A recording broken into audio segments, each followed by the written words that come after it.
क्या आपने कभी सोचा है कि रशिया का असली मकसद सिर्फ यूक्रेन नहीं बल्कि पूरा यूरोप है? और क्या ये युद्ध सिर्फ हथियारों से नहीं बल्कि सोशल मीडिया, साइबर अटैक्स और फर्जी खबरों के जरिए लड़ा जा रहा है? अगर हाँ, तो आप सही हैं।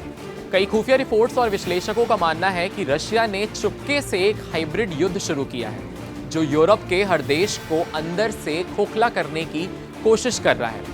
नमस्कार, कड़क के सेगमेंट में आपका स्वागत है। आपके साथ मैं हूं वात्सल्य सारथी का सौधन और आज हम बात करेंगे रूस द्वारा लड़े जा रहे एक ऐसे युद्ध की जो टैंकों या मिसाइलों से नहीं बल्कि सूचना, तकनीक और भ्रम के जरिए लड़ा जा रहा है। ये है हाइब्रिड वॉरफेयर, जिसमें पारंपरिक युद्ध के साथ साथ साइबर हमले, प्रोपेगेंडा, चुनावों में दखल और आर्थिक अस्थिरता जैसे हथियारों का इस्तेमाल होता है। और सबसे बड़ा सवाल, क्या यूक्रेन पर हमला सिर्फ एक मोहरा था और असली निशाना पूरे यूरोप की स्थिरता थी? एक ड्रोन पोलैंड के हवाई सीमा में जाता है, एक लड़ाकू विमान नाटो की सीमाओं को पार कर जाता है और रोमानिया व मोल्दोवा जैसे चुनावी संदिग्ध आख्यानों से भरा हुआ है। ये कोई बेतरतीब घटनाएं नहीं हैं, ये एक पहेली के टुकड़े हैं जो एक दशक से ज्यादा समय से जुड़ चुके हैं। एक ऐसी रणनीति जो रूस की शिकायतों को पश्चिम के खिलाफ एक व्यापक हमले में बदल रही है। आइए आपको बताते हैं कि क्या है हाइब्रिड वॉर।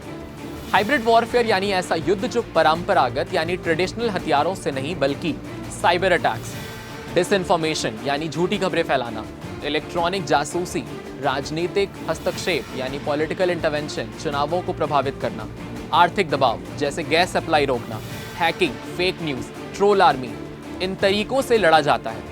इसमें दुश्मन देश की जनता को भ्रमित करना, सरकार को अस्थिर करना और जनमत को बदलना शामिल होता है, वो भी बिना किसी तरीके से और अपनी सीमा पर बैठे हुए।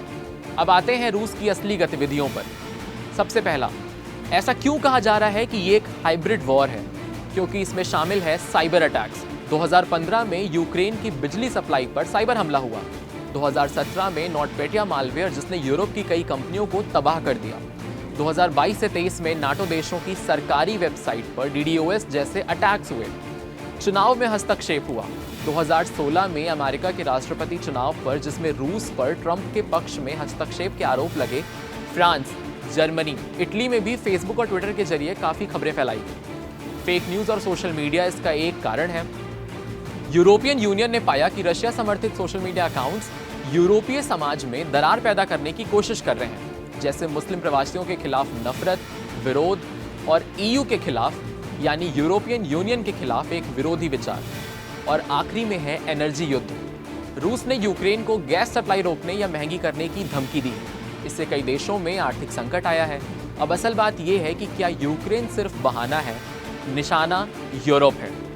हाँ, क्योंकि यूक्रेन में नाटो में जाने की तैयारी कर रहा है, रशिया के लिए एक रणनीतिक बफर जोन बना रहा है। लेकिन हमला सिर्फ यूक्रेन तक सीमित नहीं है। युद्ध के नाम पर रशिया ने यूरोप भर में साइबर एक्टिविटीज को बढ़ा दिया है। रूस जानता है कि सीधे युद्ध में नाटो को हराना मुश्किल है, इसीलिए उसने भीतर से तोड़ो और अपनी रणनीति को अपना लिया है। समाज में दरार पैदा करना, सरकारों की विश्वसनीयता को खत्म करना, मीडिया को दूषित करना। और अब सवाल उठता है कि ये हाइब्रिड वॉर कब तक चलेगा? लेकिन उससे पहले आइए आपको बताते हैं कि किसने सबसे पहले चिताया और किसने यूरोप को बताया कि क्या है हाइब्रिड वॉर। डेनमार्क के प्रधानमंत्री मेटे फ्रेडरिक्सन ने यूरोपीय संघ EU के नेताओं के साथ बैठक के दौरान बताया कि यूरोप पर रूस की तरफ से हाइब्रिड युद्ध चलाया जा रहा है और यूरोप को खुद सशक्त करना होगा। उन्होंने कहा, आज हम हर जगह हाइब्रिड युद्ध देख रहे हैं। नाटो साइबर कमांड जो स्थापित कर रहा है उसमें यह बता रहा है कि साइबर हमलों से निपटने के लिए अलग अलग कमांड बनाई गई है, जिसमें EU वर्सेस डिसइंफो प्रोग्राम बनाया गया है। ये EU का एक मिशन है जो रशिया की फेक न्यूज और प्रोपेगेंडा को उजागर करता है। टेक कंपनियों से जो साझेदारी बन रही है उसमें फेसबुक, गूगल और ट्विटर जैसी प्लेटफॉर्म से मिलकर रशिया समर्थित बॉट्स और ट्रोल्स को हटाया जा रहा है। नागरिकों को शिक्षित किया जा रहा है कि देश में मीडिया की जो साक्षरता है उसे बढ़ाया जाए और फेक न्यूज पर लगाम लगे। लेकिन लड़ाई अब भी जारी है और कई बार रशिया की रणनीति कामयाब होती दिख रही है। तो क्या यह संकेत है किसी और बड़ी जंग का? बाल्टिक देशों में तनाव, लातविया, एस्टोनिया, लिथुआनिया जैसे देश हमेशा दहशत में रहते हैं कि अगला नंबर उनका हो सकता है। पोलैंड और फिनलैंड ने अपनी सीमाओं पर सैन्य उपस्थिति बढ़ा दी है। जर्मनी और फ्रांस जैसे देशों की राजनीति में कट्टरपंथ और विभाजन बढ़ रहा है और विशेषज्ञ इसे मानते हैं कि इसमें रूस का कहीं ना कहीं कोई एंगल निकल सकता है। यूक्रेन सिर्फ युद्ध का मैदान नहीं है, असली लड़ाई तो दिमाग, डेटा और लोकतंत्र की नींव पर हो रही है। रशिया ने जो हाइब्रिड युद्ध शुरू किया, उसका मुकाबला सिर्फ सेना से नहीं, सूचना, साइबर, सुरक्षा और समाज की एकता से किया जा सकता है। किन कारणों से यूरोप को शक हो रहा है कि रशिया ने उसके खिलाफ हाइब्रिड वॉर शुरू कर दिया है? सबसे पहला कारण है, हाल में पोलैंड, डेनमार्क और एस्टोनिया जैसे देशों ने दावा किया कि रशिया के कुछ ड्रोन उनके हवाई इलाके में घुस गए हैं। ये हमला नहीं बल्कि चेतावनी देने और डर पैदा करने का एक कदम माना जा रहा है। रूस और यूरोप की गैस सप्लाई पर पहले से ही पकड़ है। अब यूरोप को डर है कि कहीं रूस पाइपलाइन या बिजली नेटवर्क में दिक्कत पैदा ना करे, जिसमें सदियों से ऊर्जा संकट बढ़ सकता है। पिछले सप्ताह डेनमार्क के कई हवाई अड्डों और सैन्य अड्डों पर अज्ञात ड्रोन ने हलचल मचाई।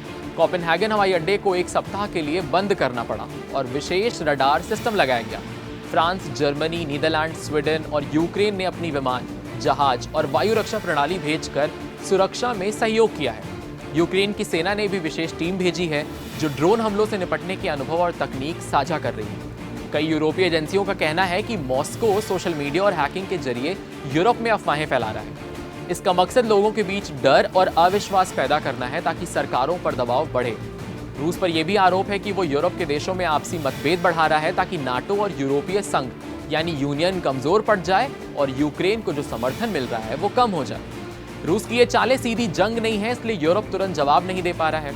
इन छोटे छोटे हमलों का असर धीरे धीरे बड़ा हो रहा है। डरे हुए यूरोप की अमेरिका से बहस हो रही है।